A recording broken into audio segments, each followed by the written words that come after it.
Hi, this is Linus of Performance Bike, and we're talking about how to clip into mountain bike pedals. You know, the decision to go to a clipless pedal has a ton of benefits, especially when mountain biking, where being connected to the bike gives you a ton of control. It also allows you to dial in your fit because your feet aren't moving around on your pedals a whole lot. So all in all, just makes for a better experience riding your bike, as well as a more efficient use of your energy. So when you first get your cleats and pedals installed onto your bike and shoes, the first thing you want to do is just find a place in your house, if you have your bike in a train or something like that, where you can hold yourself up just so that you can practice clipping in and out. Every pedal's a little bit different, just as far as how it feels to clip into.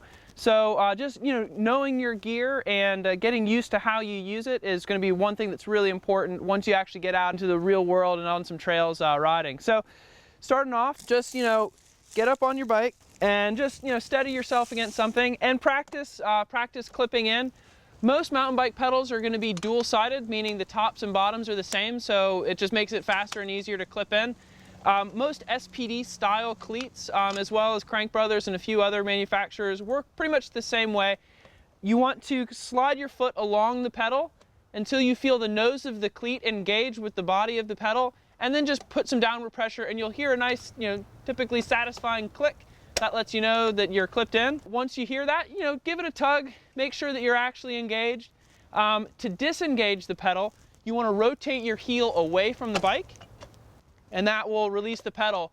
All these clipless pedals use a spring-loaded mechanism, so that you'll feel yourself pull against the spring and then your foot will release. If you do have a crash, which happens from time to time mountain biking, they're designed to release your feet. So the bike, the pedals, and all that stuff will disengage, kind of the same way a ski binding does. So you're not stuck to your bike if you do actually end up having a crash, which hopefully won't happen. Just practice in your house or in a place where you can safely support yourself. Just get a feel for it. Practice in and out. And once you feel like you have a good, have a good feel for that, then it's time to go outside and ride your bike. Then we'll go over how to get started as well as how to come to a stop. So now that you've had some practice clipping in and out, you've gotten used to your gear and kind of know how your pedals feel, you're ready to go out and hit the trail. The first thing you want to do is identify just kind of which foot you start pedaling with, and that's going to be the leg that you clip in first. For me, that's my right leg. So you go ahead and clip that in, make sure that you're in a nice easy gear so that you can get started easily, and then push off. Once you're rolling and you have your balance, you can go ahead and clip in your other foot. Usually with mountain bike shoes, because that cleat's recessed into the tread of the shoe a little bit, if you need to take a couple pedal rotations, especially given the trail, if you might be trying to clip in a pretty tricky part of trail, it's okay if you need to pedal a little bit before you clip in just to get through it. Once you do have that other foot in though, then you're going to be ready to roll. When you're coming to a stop, typically that opposite leg is going to be the one that you plant with. Meaning that's going to be the first foot you put down. So that's the one you want to clip out first as you're coming to a stop. Clip it out before you need to, obviously, and then as you gently apply the brakes and come to a stop, you put that foot down. If you need to clip out both feet just to feel a little bit more comfortable, that's okay. But typically, just because you're putting more weight on the foot that stays clipped in, it's a good idea to leave it clipped in so that it can't slide around. Again, you have a little bit more tread than you might with a road shoe, but it's a good idea just to get used to clipping that one foot out and landing with it before you clip your other foot out. To demonstrate, I start off with my right leg, so I'm going to go ahead and clip that one in.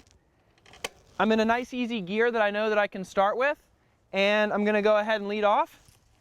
If you need to kind of pedal a little bit and then get that second foot in, that's fine. And then as you're coming to a stop, clip that other foot out and set it down. Then go ahead and clip your other foot out and you're all set. It's probably worth noting that, as you get used to doing this and doing it on the trail is going to be different than doing it in your kitchen. So, just about everybody that starts off riding clipless pedals is going to fall down once or twice. It happens. Just get back up, keep riding. But once you do get used to it, it just becomes part of riding your bike, and it's just going to make it that much more enjoyable.